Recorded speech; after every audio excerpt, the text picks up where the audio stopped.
مشاهدينا عودة بعد هذا الفاصل، وقبل الفاصل كنا حاطين الصنفرة نورة. اي نعم. وبالفاصل عرضناها للبخار. كم دقيقة لازم؟ من 7 دقائق ل 10 لا يكون أكثر. عشان تفتح المسامات. عشان بس تفتح المسام ونقدر ننظف. نعم. إذا كان في عندنا البثور أو الروس السوداء اللي وايد يشتكون منها البنات. استخدمتوا هذه؟ اي نعم. مجرمات التنظيف. اوكي. نعم. بس هي ما فيها تقريبا قلتي لي وايد ما فيها، كان شويه عندها على الانف. على الانف صحيح. والحين عقب الصنفره وعقب ابره تنظيف البشره الحين عندنا المسام مفتوح طبعا. نعم. راح نستخدم كريم اللي هو مقزي، وتقريبا نسبه بسيطه من هذا الكريم راح يسكن المسام. بس في عمليه ثانيه من بعد الكريم راح نشوفها مع بعض. اوكي، فنحط الكريم الحين. وهو هذا شنو، طين؟ مثل لا هذا السكراب اللي خليناه اول شيء. اوكي. لا هذا الصنفره كاهي. ما انا متعبثه بتعرفيني بالفاصل. وهذا الحين الماد. اوكي. You will put the mud, then what? You will keep it for how long? اوكي. لغايه ما يجف تحطه. ليش نستخدم الفرشه بالطين نوره؟ بالكريم؟ اي عشان عندنا المسام مفتوح. وما نقدر بالاصبع يعني نوزع عدل. بس السكراب يبيله الايد هي اللي بحركات الدورانيه. نعم. نطلع الاوساخ والبذور تقشر عدل. أيوة. نشيل الجلد الميت. غسيل وتشحيم. طيب عقب الطين نخليه لين ينشف الماسك هذا. وفي انواع معينه تنصحين فيها نورة؟ في انواع معينه. عندنا النعناع. نعم. يعطي برود. اي صح. وهذا الحين نوع من النعناع. الكريم على اساس يسكر لنا المسام عدل. نعم. نخليه لما يجف. نعم. بعدين نغسل البشره بماء البارد. نعم. طيب تنظيف البشره كم مره يعني بالشهر تنصحين فيه، ولا مره بالشهر، ولا كل 6 شهور؟ والله انا انصح كل سيده. نعم. اذا تستخدم المكياج وايد يعني على طوال الاسبوع. نعم. اقل شيء بالشهر مرتين، يعني كل 15 يوم مره. نعم. حتى لو يكون التنظيف مو عميق يعني. نعم. عرفت شلون؟ بس كافي ان تشيل الطبقه الخارجيه يعني الفوق الوسخه. قاعد تخيرين الالفاظ عشان لا تجرحين مشاعر بس هي ترى تحت الهواء تجرح مشاعري مثل ما تبي. ومتى راح تسوي لي شعري نوره ومكياجي؟ لانه معقوله يعني انا هاملتني شي بالحلقه؟ لا. انزين، احنا راح نشوف مع بعض الطين، نخليه لين ينشف ان شاء الله. وعقب ما نشيل الطين ايش راح نسوي نوره؟ في كمادات من الثلج. نعم. مع زهره البابونج. نعم.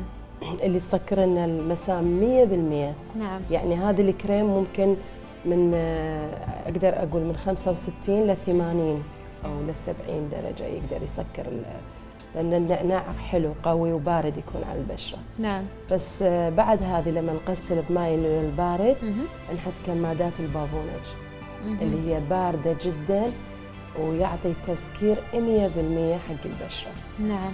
طيب السواد تحت العين، يعني انا يمكن اعاني من السواد تحت العين، السهر والكاميرا والميك اب. انت جاوبتي على نفسك. يعني اسبابها معروفه، بس الضباطات النفسيه الحلول يعني حتى قالوا لي ان في اجهزه ليزر تشيل السواد وشي. الحقيقه جربتها ما نفعت معي. احسن اجهزه اللي تشيل السواد هي نعم. شرب الماء اللي تحت العين، والراحه النفسيه، والنوم المبكر. مشاهدينا يمكن الحين مثل ما شفنا شلنا الماسك الاخير. اي نعم. وعقبها شو نسوي نوره؟ سوينا خلصنا؟ الحين بس البشره جاهزه. حطينا الكمادات البابونج. صحيح، الكمادات البارده. اي نعم. الحين صارت عندنا بشره غنيه نظيفه وجاهزه حق المكياج. نعم. طبعا هذه نوع تنظيف البشره كان نوع جزئي، بس الطبقه اللي فوق ما كان عميق، لان العميق ما يصير تسوينه وبعدين تحطين المكياج، لانه يكون ممكن في بعض الاماكن المسام يكون للحين مفتوح. للحين ما تسكرت. إيه؟ فهذا قبل المكياج بش كثر؟ هذا قبل المكياج بنفس اللحظه نفس اليوم تقدرين تحطين. والعميق بالنسبه للعرايس؟ العميق لازم مو اقل من اسبوع ل4 ايام بس. نعم، راح نتكلم عن برامج العرايس. نعم.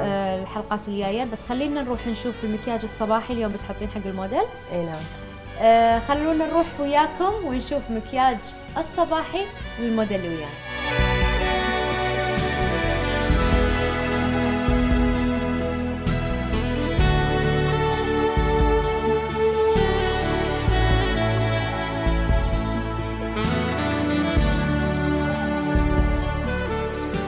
مشاهدينا طبعا انتقلنا وياكم ويا نورة السيد الى غرفة المكياج. اليوم بنحط مكياج صباحي نورة؟ اي نعم. يعني هذا المكياج اللي نروح فيه دوام، نروح فيه جامعة، نروح اوكي. فشنو الشروط اللي لازم تتوافر بالمكياج الصباحي؟ لا يكون وايد اوفر. اوكي. من الكريم الاساس، رسمة العين، عرفت شلون؟ الحمرة لا تكون وايد بارزة، لونها يكون قامج. نعم. يعني يكون شيء هادي. يعني أنا شفت ان انت حضرتي البشره حتى بكريم اساس بالضبط نفس لون البشره. ما زي ومو طبقه سميكه، حطيتي طبقه خفيفه جدا. خفيفه جدا. نعم. انزين، وش راح تحطين اليوم حق الموديل؟ طبعا راح اسالها شنو لابسه لون البدله اللي راح تروح فيها الدوام، او شنو لون بدلتك، او شنو حابه. خلينا نقي بنفسجي. بنفسجي صباح؟ اي انا كذي احب البنفسجي. حطيها بنفسجي، بس حطيها وردي فاتح. الحين احنا ايش قاعد نحط الباودر هذا؟ قاعده اثبت الكريم نعم على البشره مع اللوز باودر. لا يكون وايد فاتح، تقريبا نفس لون بشرتها.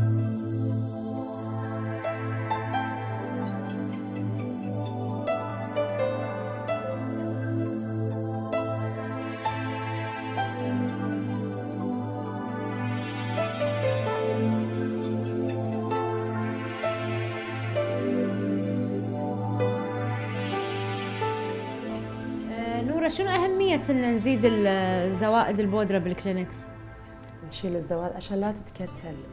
يعني بالذات إذا كانت بشرة عندنا دهنية أو يكون بعض الأوقات الكريم ما يكون متوزع عدل. نعم. لما نيجي نحط البودرة بتصير كتلة على البشرة، لازم نشيل الزوائد من البشرة. نعم. طبعا هاي الكلينكس أو فوطة شفافة جدا. الله يرحمها. طبعا نور الحين عقب ما فضينا او ازلنا البودره الزايده، ايش راح نسوي؟ راح نختار لون البلاش. نعم. حق بشرتها. قلنا راح نخلي شيء خفيف. في خلط صار من ورانا. عادي. في خدعه. هذه سر المهنه. اوكي. لا تسألين على كل شيء. المهنه الوردي مع الاورنج مشاهدينا، انخلط الوردي مع الاورنج. هو مو اورنج، هو لحمي. اوكي. مو اورنج. عشان لا يعطي باخله على مشاهدينا. لا اكيد، او مشاهداتنا بالاحرى. ليش قلت انا اللحمي؟ لان تصحيحا شويه يخفف لنا اللون الوردي. لان هذا المكياج مكياج نهار، ولا يكون اوفر. اوكي. نوزع البلاش طبعا. بالفعل انا احس ان البشره عقب التنظيف لما نبلش فيها مكياج وتكون منظفه وجاهزه للميك اب سلسه اكثر، حتى لما حطيتي الكريم اساس ما في تقشير، ما في كلاكيع على الصوب، ما في اشياء، سموث وبشكل موحد. نفرش الفاونديشن بشكل حلو. خلاص اوعدك اني اسوي تنظيف قبل كل مكياج. اكيد بالذات انت.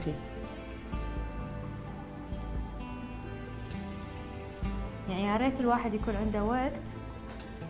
هني انا قاعد اشوف في خدع ترى سينمائيه قاعد تصير، بس احنا قلنا نخشها حق حلقات ثانيه.